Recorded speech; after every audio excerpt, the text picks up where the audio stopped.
দর্শক, প্রধান উপদেষ্টা সরকারি বাসভবন যমুনার সামনে বৈঠক পরবর্তী ব্রিফিং চলছে। আমরা সরাসরি চলে যাচ্ছি সেই ব্রিফিং এ।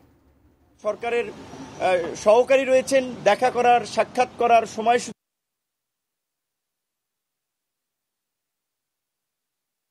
এই বিষয়টি নিয়ে মোটামুটি সব দলই ক্ষোভ প্রকাশ করেছে এবং যে যোগাযোগটা আগের চেয়ে আরো যেন আপনার ঘন ঘন হয় এবং বিশেষ করে যেই দুটো বিষয় নিয়ে আরো বর্তমানে রাজনৈতিকভাবে এবং নাগরিকদের মধ্যে একটা উদ্বেগ তৈরি হয়েছে যে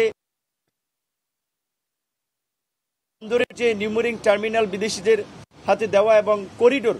আমরা বর্তমান পরিস্থিতিতে সরকারকে এ বিষয়ে আপাতত সিদ্ধান্ত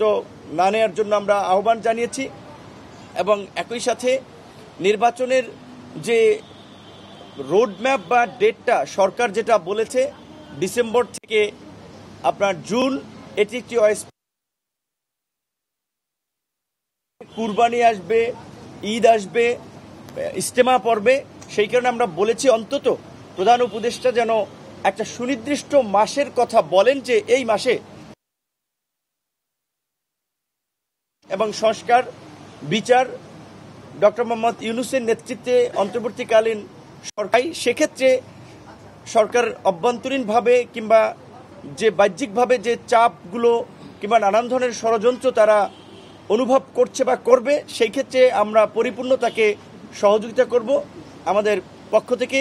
এটাই ছিল মোটামুটি দলীয় এবং বিশেষ করে যারা আমরা একত্রে ঢুকেছি, যেহেতু 2-3টা স্লট, এটি ছিল মোটা দাগে আজকের এই আলোচনা।